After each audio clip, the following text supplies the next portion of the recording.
Welcome back, everybody, for another deep dive with us. Glad to be here. Today, we're going to be looking at numerology. Ooh, fun. Yeah, it's something that I've always been kind of fascinated by, just the idea that numbers have this hidden meaning or this mystical side that can influence our lives. Yeah, it's definitely one of those things that can go really deep, like you can get really philosophical with it, or you can kind of just have fun with it. Right. Like, I think everyone's seen, like, repeating numbers and thought, like, oh, is that a sign? Totally, yeah. So we've got a ton of articles here, like usual, a bunch of historical stuff. A good mix, yeah. We're going to try to really break it down for you, like what numerology claims, how it works. Yeah, try and make sense of it all. Exactly. I feel like a lot of times it can seem a bit uh, like a secret code almost. Right. You know, like you need a special decoder ring. Yeah, or like you said, like Hermione's arithmancy class in Harry Potter. Exactly. Like, oh, is that a real thing? Yeah, so we're going to try to break down some of those mysteries. Okay, so where do we even begin? Well, we could start with maybe a name you've heard before, Pythagoras. Oh, like a squared plus b squared equals c squared guy. That's the one. Okay, but wait, he was into like mysticism and stuff. Yeah, so that's what's so interesting about him, right? Like most people just know him for the Pythagorean theorem, but he and his followers, they were really into the mystical side of numbers. I never knew that. Yeah, so they actually believe that all is number, which is like a pretty bold statement when you think about it. What does that even mean? So they didn't just mean that we can measure things with numbers. They thought that numbers were like literally the building blocks of reality. Wow, that's intense. Yeah. It's pretty wild, right? So like think about it this way. Instead of apples being apples, they're like made up of these numerical essences that give them their appleness. Okay, I think I need an example. Okay, sure. So like imagine a tree. Okay. The Pythagoreans might say that it's not just a tree, it's like this specific combination of numbers that determines its height, its shape, the number of branches even. So numbers aren't just for counting, they actually have some kind of deeper meaning or Yeah. power. Exactly. And the Pythagoreans, they came up with all sorts of fascinating ways to categorize numbers. Oh, like what? Well, for one, they thought that odd numbers were masculine and even numbers were feminine. Wait, hold on, numbers have genders. I know, right? It sounds a little out there. But they saw all these symbolic connections. Okay, so besides gender, what else? So they had all sorts of ideas. Like they thought the number one represented creativity. 2 was about duality. You know, like opposites 5 was associated with justice because it's right in the middle. Oh, that makes sense. Yeah, and 10 was like the most sacred number because it's the sum of the first 4 digits. 1 plus 2 plus 3 plus 4. Oh, wow. I never noticed that. Yeah, there are all these hidden patterns and connections that they were uncovering. It's kind of blowing my mind a little bit. Right, like Really? it makes you look at math in a whole new way. Yeah. It does, and it makes me wonder, like, how did we get from ancient Greece and Pythagoras to, like, modern numerology, where people are getting readings and, like, finding out their lucky numbers and stuff? That is a really good question. Like, was Pythagoras doing that too? Or, Well, no, not exactly. okay. After Pythagoras, these ideas about mathematical mysticism, they kind of faded away for a while. Oh, But then in the late 1800s, there was this woman named Mrs. L. Dow Balliet, okay.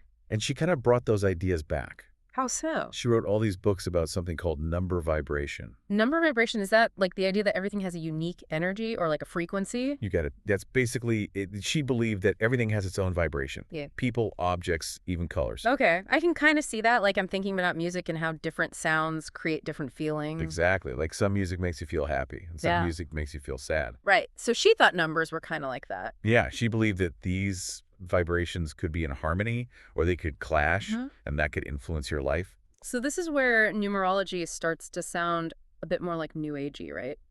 Yeah, you could definitely say that. So how is this different from what Pythagoras was talking about? Well, the big shift is that modern numerology is all about applying these numbers to people. Like to figure out things about them. Exactly. It's not just about the numbers themselves. It's about how those numbers connect to your life, your personality, your path. Okay, so how does that work? Like, how do you turn my name into a number that tells me something about myself? So that's where this ancient practice called gematria comes in. Have you ever heard of that?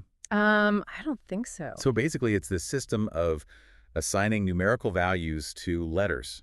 And it's been used in all sorts of different traditions like Greek, Hebrew, Latin. So like A equals 1, B equals 2, and so on. Yeah, exactly. So it's like a secret code. Kind of like that, yeah. That's pretty cool. It is. And it's how numerologists can turn your name into a number and then use that number to give you insights. Okay, I'm ready for my reading. What's my number? All right, let's see. I'm excited to find out. We're going to have to hold that thought for the next part. Oh, We're man. going to take a quick break, but when we come back, we'll dive into all those calculations and what they mean. All right, sounds good. We'll be right back. Okay, so before we get into actually calculating my number, I'm kind of curious about something. Yeah, what's that? So we've been talking about how numerology is used for like personal insights, like finding out your lucky number or what career you should have. But it sounds like it wasn't always used that way. That's true. For a long time, numerology wasn't really about predicting the future or giving you advice. It was more about understanding the deeper meaning of the universe. Oh, so it was more philosophical. Exactly. In many ancient cultures, numbers were seen as sacred, Hmm. they had spiritual significance, they symbolized different concepts. Can you give me an example? Sure, think about the number 7. Okay. It pops up everywhere, Mm. right? 7 days of creation, 7 deadly sins, 7 chakras. Wow, you're right. I never really thought about it like that. It's a powerful number. It represents completion, wholeness, spiritual awakening in lots of different traditions. So it's not just a random number, it actually has like a deeper meaning. Exactly. And it's not just 7.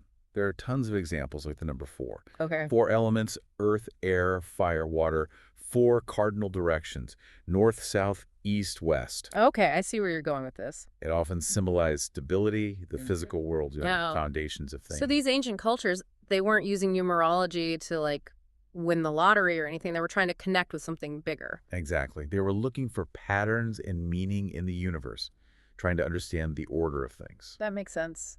So how did numerology go from these big philosophical ideas to the more personal stuff we see today? Well, it's a long and winding road. Okay. Remember gematria, that system of assigning numbers to letters? Yeah, like A equals 1, B equals 2. Right. That played a big role in this shift because suddenly you could turn words into numbers, which added a whole new layer of meaning. So my name isn't just a name, it's like a secret code. That's the idea. And as different cultures started to interact and share knowledge, these practices blended with other systems, like astrology, Kabbalah. It became this melting pot of ideas. So it's not like there's one true numerology, it's evolved over time. Exactly. And as it evolved, the focus started to shift towards more personal applications. So people wanted to know what their numbers said about them specifically. Yeah, they wanted to know about their strengths, their weaknesses, their potential, their future. I can see the appeal of that. It's like having this ancient wisdom system tailored just for you. Exactly. But here's what I'm wondering. If numerology is based on human-made systems, like our base 10 counting system, doesn't that mean it's kind of subjective? That's one of the main criticisms of numerology. Like, what if we used a different counting system? Would all the meanings change? Well, think about it this way. If aliens landed on Earth and they used a base 12 system, Okay. their numerology would look totally different from ours. So it's all relative. In a way, yes. The specific meanings we assign to numbers are based on our cultural framework. That makes you think. But maybe the question isn't whether numerology is real in some objective sense, but more about what kind of meaning we choose to assign to these patterns. So we're kind of imposing our own ideas onto the numbers. You could say that, but I think even if it's not some universal truth, numerology can still be a valuable tool for self-reflection and personal insight. Okay. I can see that like it's a way of looking at yourself through a different lens. Exactly. It's like holding up a mirror, but using numbers as the reflection. And whether you believe in the mystical side or not, it can still offer a unique perspective. Right. It can help you see things in a new way, Yeah. maybe challenge your assumptions. Okay, so numerology as a tool for self-discovery. I like that. But before we get too philosophical, I want to circle back to the practical side. Yeah, let's talk about how people actually use it in their lives. Like, what kind of insights can you really gain from it, and how can you use it to make decisions? That's where it gets really interesting. Numerology can offer a lot of guidance, and we'll dive into that right after this. Okay, so we've talked about the history and like the kind of the philosophy behind numerology, but now I want to get practical. Yeah, let's do it. So how do people actually use numerology in their everyday lives? Well, it's kind of like having a toolbox, right? There are lots of different tools, and you use the ones that are helpful for the situation. Okay. So some people use numerology for like introspection, to understand themselves better, their strengths and weaknesses. Right. Others use it more for guidance, like making decisions, figuring out their career path. So it can be both. Yeah, exactly. Right. Depends what you're looking for. So it's like having a map, but one that uses numbers instead of streets. I like that analogy. Thanks. So for example, let's say your life path number is a 5. Okay. 5 is often associated with adventure freedom and a constant need for change. Okay, that sounds kind of like me. So a numerologist might say, hey, You'd probably thrive in a career that's flexible, something that allows you to travel, maybe something entrepreneurial. Okay, I could see that. Or they might say you need a lot of variety and stimulation in your life to feel fulfilled. Right, makes sense. So it's not telling you what to do, but it's giving you clues about what might make you happy. Okay, what about those master numbers we talked about, like 11, 22, 33? Yes, the master numbers. They sound pretty intense. They're thought to hold a more powerful energy and potential. Okay. They're often linked to people who feel a strong sense of purpose, like they have a destiny to fulfill. Wow. So someone with a master number 11 might be drawn to spiritual pursuits or like humanitarian work. Yeah. They're often very intuitive and empathetic. It's like having a superpower, but revealed through numbers. Exactly. Okay, but let's say you don't have a master number in your chart.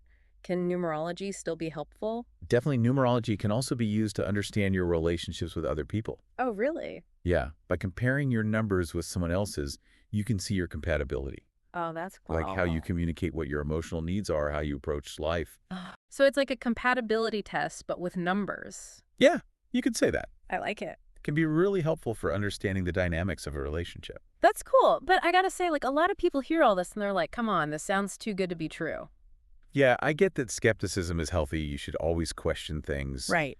Numerology isn't about, like, predicting the future with absolute certainty or telling you exactly what to do. Okay. It's more about understanding the energies around you Yeah. and using that knowledge to make informed choices. So it's not about fate, but Ex- about empowerment. Exactly. You're still in the driver's seat. That makes me feel better. Good. So for someone who's listening to this and they're like, okay, I'm intrigued, where do I even start? Well, there's tons of information online, and in books you can find numerology calculators that'll help you figure out your numbers. Okay. And then there are lots of resources that explain what those numbers mean. Awesome. And if you want a more personalized experience, you could always consult with a numerologist. Right. Okay, that makes sense. Well, I think that's about all the time we have for today. It flew by. I know, it always does. We've gone from ancient Greece to the modern world, explored the philosophy and symbolism of numbers, and even learned how to calculate our own personal numbers. It's been quite a journey. It has, but as always, we encourage you to keep exploring, keep questioning, and keep those minds open. Absolutely. Who knows what other mysteries are out there waiting to be discovered? Exactly. So until next time, may your numbers align and may your journey be filled with meaning. See you next time.